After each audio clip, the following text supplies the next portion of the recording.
unusual food you have ever eaten? Snake, Snake? crickets, grasshoppers, cockroaches. Oh my god. I sucked at mathematics. A restaurant can be a good conversation starter. Kashmir to Kanyakumari, that's what Kashkan means. We say that we cook India food and not Indian food. Use your hands, go for it, mix it all together. I'm very fascinated with Dubai being this coming together of cultures. By nature, Indian food is not complicated. It's supposed to be simple and rich and fresh. My deepest fears probably would be losing my sense of taste and smell. Welcome to Spill the Tea with Gulf Buzz. How are you? Thank you very much, and very, very happy to be here. And like I said, the last time we were here, the space wasn't ready. I am so happy that we can host you in Kashkan when it is up and running, a labor of love. And yeah, I hope to have a lot of fun. The first time when I came here for an exclusive lunch you hosted, I instantly fell in love. The food is just delicious. And we were all fighting for the second time for the cheesecake, for the gulab jamun cheesecake. So if you're here, try that. So Chef, I know the story about Kashkan, but we would like our viewers to know about Kashkan and its logo. You know, Kashkan is an ode to India, right? Kashmir to Kanyakumari, that's what Kashkan means. India is so huge, and it's impossible to incorporate India in a restaurant. But a restaurant can be a good conversation starter for the idea of India, right? And that is what Kashkan is. Kashkan is a conversation about a country that starts at Kashmir, goes beyond Kanyakumari, and represents so many cultures, cuisines, microcultures. And it's unfathomable expanse of heritage and culture is something that we try and give a hint of in this restaurant.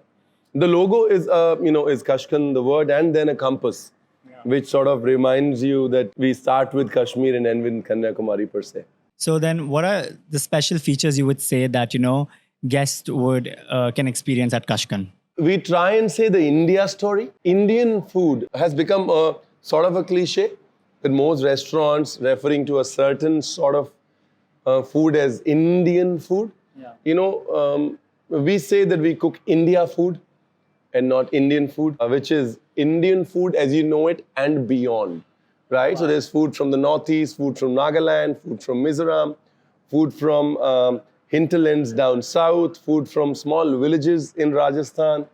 The idea is to bring out the depth, detail, and diversity of cuisine that India has always had. Do you have any of your favorites that people should try when they are here? Yeah, I think Naga black chicken. That's a personal favorite. Then the lal mas, and we serve it with the bati here. So you basically just use your hands, go for it, crumble the bati, pour the lal mas on top, mix it all together. That's a personal favorite. Yeah, and then there is the beetroot chop that is right here, straight from Bengal. I think when you said lal mas, I think one of our team member last time had lal mas and she really fell in love. So that's what it recollects, that, it is definitely that you must try. Chef, there are challenges when opening a restaurant. How is it opening a restaurant in Dubai, since this is your first restaurant in the Middle East as well? How did you face that? It was a lot of fun, a lot of learning for me. I feel every new opening is a new learning for all of us. New opening in a new area is an even bigger learning. I'm very happy to have opened in Dubai. I'm very fascinated with Dubai being this coming together of cultures and this melting pot, beautiful people who are out there to support each other's cultures and bring out the best in each other. Dubai is collaborative by nature. 100%. Right? Yeah. That's what makes this opening so special. We're planning another Kashkan in the UAE after Dubai. We are planning another Kashkan. In the next 4 months, you're going to see another Kashkan. Anything else you would like to talk about Kashkan before we move forward? I just want to talk about, one, it is a labor of love. We've tried to do food that we know about, that appeals to us, minus all the bells and the whistles and the frills. Food that is clean, that can be, freshly made, repetitively, consistently. And I think it's very important for us to bring the organicity and the simplicity of Indian food forward. And not always complicated. And by nature, Indian food is not complicated. It's supposed to be simple and rich and fresh. And the idea is to bring that basic nature of Indian food up front. That's great. So, guys, you definitely have to come to Kashkan at the Dubai Festival City Mall on level 1. So, Chef, we've understood about Kashkan and now we would like to know about your life. Where did the passion for food and cooking come, and what were your earliest memories that you could share? My earliest memories of food have always been my grandmother. There's something special about our grandmothers. They just wait for those magic words saying, Dadi, I'm hungry, Nani, I'm hungry. Yeah. It's just that amazing trigger, and suddenly she goes into the kitchen as if she's just waiting for somebody to say that they're hungry and dishes out this amazing food. My grandmom was very frail and an old, lean, frail woman. Typical from those, that. And our kitchen was a upleka kitchen. There was no gas back then. So it was a dark kitchen. And so it was a very frail memory of that sorceress sort of working her magic. That's my earliest memories, that in that dark kitchen, Dadi used to go. And then in 5 minutes, she used to come out with something that was like, and we were like, how does she does it? Ye jadoo wadu karti hain kuch andar jaake, So this magic around food is my earliest memory of food. I think every grandparent play a really important role in everybody's food and life as well. When I used to go to India for holidays, I know my dadi and nani used to do the exact same thing. Like as if you're hungry, they're just waiting for those 2 words, I'm hungry. And then they're running into the kitchen. So you've grown up in Lucknow. So has Lucknow played an important part? I think inherently, Indian cities, small towns definitely, or smaller cities, not the Delhis and Mumbais of the world, have a lot of character and a lot of subtle pride, its character. And I think that is what makes our chota cities and towns very special. I grew up in a city that had character. I grew up in a Lucknow that was proud of its food, its heritage, its adab, its nafasat, its nazakat. आते ही पहले ये कहते थे कि मुस्कुराइए कि आप लखनऊ में हैं, right? Correct. Yes, of course. For a kid growing up in the 80s and the 90s, where you grew up, impacted your thought process, gave you the hunger to perform, impacted the values that you imbibed, the understanding of culture that you had, and it made a huge difference in the individual that you grew up to be. That was the India of the 90s. Were there any challenges while pursuing your culinary journey? Yeah, I think it wasn't the first choice of careers back then. Not as glamorous, definitely, as it is today. So there were questions asked, you're a better student, and why this? And, okay, it's a good hobby, but what will you really do? How will you earn your bread? That came more from a perspective of not understanding the space more than anything else. And I'm glad that I got support when I needed. And I stuck to my guns when that was needed. I think in today's world also, if you follow your dream and if your gut feeling is right and if you know you're going to do it, then nobody can stop you. Absolutely. Something never change, The value of being yourself and believing in yourself can never change. Were you good at school? Since you said you were doing well with your college and stuff. Yeah, I was decent. Any favorite subjects? I sucked at mathematics. I was very good at chemistry, biology, literature, Hindi poetry, but I sucked at mathematics. After you became a chef, when you opened your restaurants in Goa and in the US, how was that like? How did that go like? I got fascinated with openings. After a point in time, I realized that the adrenaline rush of opening, is something that really worked for me. And I sort of wanted to hang on to that rush. I was young. I could take the rush. I could open one hotel after another, one restaurant after another, and sort of keep going. That is what I did for the first, I'd say 7 to 8 years of my career. Kept opening, moved on to opening the next one. Opening restaurants gives you a perspective like no other, because setting up a place is the most painful and the most insightful thing to do. Great. So then how do you manage your time and energy between, being in India, being now in Dubai, US? Does it not get too stressful? Because when I'm shooting all the time, I do get stressful, and I can imagine you going all around. How do you cope that? Yeah, I know it gets stressful. I find small ways to reset and reboot myself. Take a day off here and there. Take half a day off when a day off is not possible. Just lock myself in and refuse to let the brain work. And how do you incorporate different cuisines with the Indian culture? And since you have restaurants all across, how do you do that? I think you got to allow yourself to first imbibe the culture. You got to allow yourself to first soak the culture that you are coming into. You might call it understanding the market. I call it understanding the cultures, subcultures, and there's always an underground vibe where you're about to open, respecting that vibe, respecting that culture, that subculture, and, and trying to ensure that you show that respect in your menu, or at least sprinkle a little bit of that culture on your food. So do we have any Arabic touches to Kashkan Dubai? So we have a halloumi naan, we have a halloumi naan, our chaat masala, we have a black chaat masala with lumi in it, the Arabic black lime in it. And then we have a chai khari omali, Oh, so we're doing like a nice chai omali with like a khari touch. So the typical chai khari flavors of Bombay yeah. put into an umali. We have that, and then we have, the sumak naan, the zatar naan. We have a kachumber meets fatouche, sort of a salad. Our dahi balla served with like crushed Omani chips. Oman chips. Dubai kids, so I definitely love Oman chips. We like it and everything. A lot of you must be drooling, so definitely come down very soon. So, Chef, we've had conversation about your restaurant, about you. Let's do a little fun. Let's go to the brew and buzz round with Gulf Buzz. It's just like a rapid fire. I'm just going to ask you one question and you can just answer them. What is your favorite ingredient to cook with? Dhania. Oh. Yeah, you'll see it everywhere. Yeah. What is your guilty pleasure food? Good chana.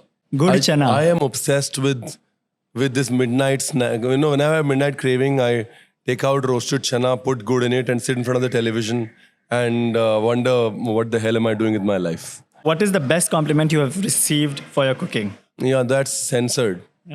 So yeah. What is the worst disaster you have ever faced? In a deep fat fryer, I put in sugar syrup instead of oil. You had these oil containers that somebody put sugar syrup in. I did not even taste, and I went for it, and the fryer caught fire, not the kitchen. What is the most exotic or unusual food you have ever eaten? There's a bunch of them. It depends on how you define exotic and unusual, but For you? snake. Snake? How did it taste like? Yeah, snake, crickets, grasshoppers, cockroaches, alligator meat, Oh my God. crow. You really want to know? No, I mean, that's enough. Caterpillar. Caterpillar. It's good? It's classical delicacy in Assam. Wow. Cocoons. Who is your culinary idol or inspiration? I think different people at different stages in life. I grew up watching a lot of Charlie Trotter, watching a lot of Rick Stein, Gary Rhodes, Marco Pierre White, Chef Sanjeev. You take a little bit from everything. Like the food traveler in me is more Rick Stein. Conversations that he has, the deeper meanings that he finds in his observations with food, I think is outstanding. The restaurant chef in me is more Wolfgang Puck, Charlie Trotter. Yeah, so I think different things from different chefs. And who's your celebrity crush? It has to be Amit ji yaar. Abhi kya hai wo yaar? Which movie or TV show character do you relate to the most? Movie that I relate to the most, that I think is my life every day, is Jaane Bhi Do Yaro. And yeah, I am the DeMello in Jaane Bhi Do Yaro. Dead man walking. What is your favorite hobby or pastime apart from cooking? So I write, I do photography. What is something that you're afraid of or dislike? There's no dislikes here, I think. I don't know if dislike's a very strong word for me. But my deepest fears probably would be losing my sense of taste and smell. I think that's my window to the world. And if you had a time machine, which era or place you would like to visit? I think India in the 50s. What do you like about India in the 50s? A country that's discovering itself, that's finding its feet, that's, out there to sort of really prove a point. I just think India in the 50s worked the hardest to set themselves up for success. That was a rapid fire. And we have a last segment. We'd like to know, how did you enter MasterChef and how is it like to be on MasterChef? Well, it's fantastic. It's been 4 seasons. So, yeah, I'm just humbled and honored to be a part of a movement like MasterChef for such a long time. I think MasterChef's a good barometer of where the country is with respect to its relationship with food. Every time I judge MasterChef India, I realize how evolved we as a society are becoming with respect to our relationship to food. And it is so endearing and inspiring at the same time. And how did you start your YouTube channel? What inspired you? Because now you have, I think, over 6 million subscribers on YouTube. Yeah, I think I decided that I did not want to do stand and stir on television anymore. So the tabletop cooking, I decided I did not want to do it on television because I just felt that, oh, you gotta do a 25-minute episode, finish 3 dishes in one episode, and sometimes the good part, the fun part, doesn't really make it to the cut. And I was like, no, stand and serve has to be more than just these. Let's just get done with the recipe. People have to enjoy the process, and people need to. You need to be able to talk across the kitchen counter while you're cooking. So I said, no more television stand and stir cooking. I will do tabletop cooking only on YouTube, and we'll see how that goes. I think that goes more relatable also for today's audience in terms of cooking. Like, especially in COVID, everybody had your name. So it's more relatable. Yeah, no, God's been kind. For people who don't know, Chef Ranveer Brar is also an author and an actor. Something that you would like to talk about? I'm just lucky here that I just get to do so many things. And I am just lucky that I'm surrounded with people who allow me to do so much or who push me to do so much. It's never me alone ever. It's always family, friends, colleagues who push you or allow you to be yourself and test your potential. And what are the 3 things that people don't know about you that you would like to say? 3 things that people don't know about me. That I'm a big culinary pite geek. I've been doing culinary pite for the longest time. That is one. Yeah, so the second thing that people don't know about me is that maybe I do drums and tabla. I'm a percussionist. Wow, so you're a musician as well. So you're into music. More into the rhythm side of things than the melody side of things. But yeah. The third thing that people probably don't know about me is that I am the clumsiest guy alive. Really? Yeah. I don't trust myself with every shirt that I buy. The first thing I check is I hope it doesn't need ironing. I go to a store and just crumple it and see, okay, so this is fine. Because I know how clumsy I am. Every white shirt that I wear has to get a stain on it the first day. That's me, actually. Yeah, I'm the clumsiest guy around. So before we wrap up, would you like to say anything to our young audience, especially who's aspiring to be chefs or culinary artists? Yeah, it is not that difficult. Don't make it a rocket science, right? Do not make it a rocket science. It is actually very simple. Find your relationship with food and work really hard for it.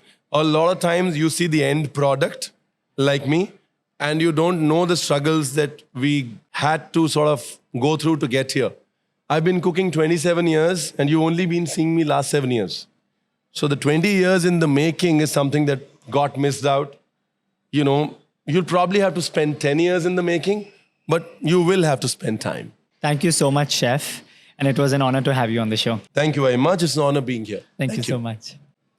Hi, this is Ranveer Brar, and if you've liked this video, do like, share, and subscribe.